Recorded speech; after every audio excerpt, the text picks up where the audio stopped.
Welcome to the AI Hustle Podcast, the podcast where we break down the latest in AI news, tools, and interview experts helping you hustle and do more using AI. If you've been following the podcast for a while, you'll know that over the last 6 months, I've been working on a stealth AI startup. Of the hundreds of projects I've covered, this is the one that I believe has the greatest potential. So today I'm excited to announce AIBox. AIBox is a no-code AI app building platform paired with the App Store for AI that lets you monetize your AI tools. The platform lets you build apps by linking together AI models like ChatGPT, Midjourney, and 11 Labs. Eventually, we'll integrate with software like Gmail, Trello, and Salesforce, so you can use AI to automate every function in your organization. To get notified when we launch and be one of the first to build on the platform, you can join the waitlist at aibox.ai. The link is in the show notes. We are currently raising a seed round of funding. If you're an investor that is focused on disruptive tech, I'd love to tell you more about the platform. You can reach out to me at jaden@aibox.ai. I'll leave that email in the show notes. Today on the podcast, I want to talk about a very interesting new AI company that is specifically in the railway industry and talk about how AI, I believe, will affect railways and the rail industry in a way that you probably haven't thought of before. So without any further ado, let's dive into it. So the company is called Konux, and it is a Munich-based AI scale-up, which is using machine learning and the Internet of Things to revolutionize rail travel, and they're focusing on switches. So essentially, they're pioneering a SaaS business with a focus on predictive maintenance to upgrade railway infrastructure across the globe. Now, I'm based in the United States. I've lived, in Europe for a number of years in the past. And I was raised in Canada, so I have, a couple perspectives on a couple different areas. And I will say, in Canada and the United States, where I've lived a lot more spread out, rail is not a very big part of how we commute. But in Europe, rail is a massive factor of how we commute. And of course, growing up in Canada, we'd go on these really long road trips out into the middle of Canada, where there's very little all around you, and there's always railways shipping things. So it's a factor, but it wasn't ever something that was very widely used for transporting people. But in Europe, this is a very popular means of transportation. It's a fairly clean and efficient way to transport people, especially with high density areas like Europe. And so I think this is a really interesting company. I think this has a lot of really interesting use cases. And of course, it makes, perfect sense. This is coming out of Europe and not out of Silicon Valley or California or America, for example. In any case, their goal here is really to use deep tech and connected hardware to transform the way railway lines operate by capturing real-time data. So their plan is to drive digitization and transformative change to what remains of one of the most sustainable mass transit options, which is, of course, the rail network. So as more and more consumers opt to travel by train, I think mostly in Europe, I don't think it's quite there in America and Canada just because of our infrastructure, governments and railway operators are leveraging new technologies to digitize networks and transform their operations. So in this wave of transformation, Konux has managed to carve a pretty solid niche for themselves by using their advanced tech solutions to essentially tackle the pressing issues in the rail industry. Now,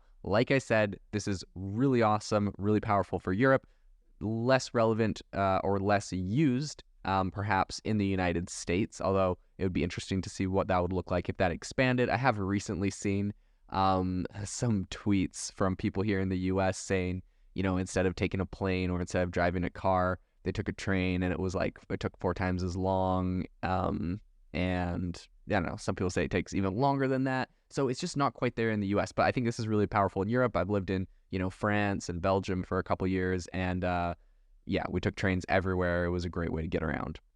So Konux's CEO is Adam Bonfield, and he points out that what makes their AI business stand out is essentially their unique approach to problem solving. So unlike a lot of different AI startups that focus on purely digital problems, Konux takes on the challenges of making sense of real-world data, capturing and analyzing it, and fitting it within the framework of the customer's business needs. So they have managed essentially to gain real-time visibility into daily loads and stresses that railway lines endure. So they do this by measuring, this is super interesting, but they're actually doing this by measuring vibrations through the tracks to identify anomalies that might signify incoming failures. And the data, once captured and analyzed, helps predict the state of the infrastructure over the next few months with an accuracy of around 90%, according to their CEO. So I think this is actually a really powerful technology. Here in the US, we've had a number of very high-profile train derailments and train crashes. For some reason, it makes me think of a number of different books that are, about train infrastructure not being great. If you know, you know. And I think that it's really interesting just the fact that we have the capability, and AI really does serve a capability here that not a lot of people are thinking about.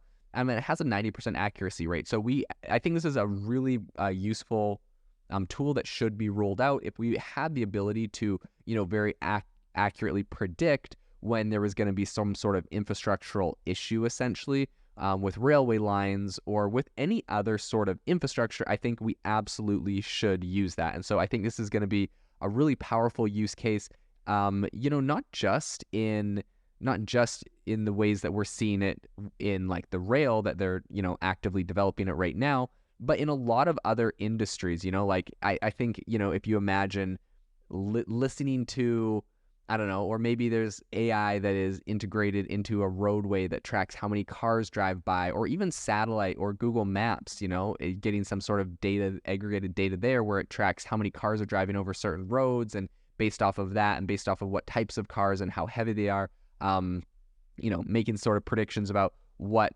sort of schedule needs to be used to have the roadways repaired at the best, schedule in order to maintain the highest quality of infrastructure. So in any case, I think this is a very interesting use case beyond just rail, but they're doing this in rail, and apparently it's 90% effective. So this is a very useful use case, I would say.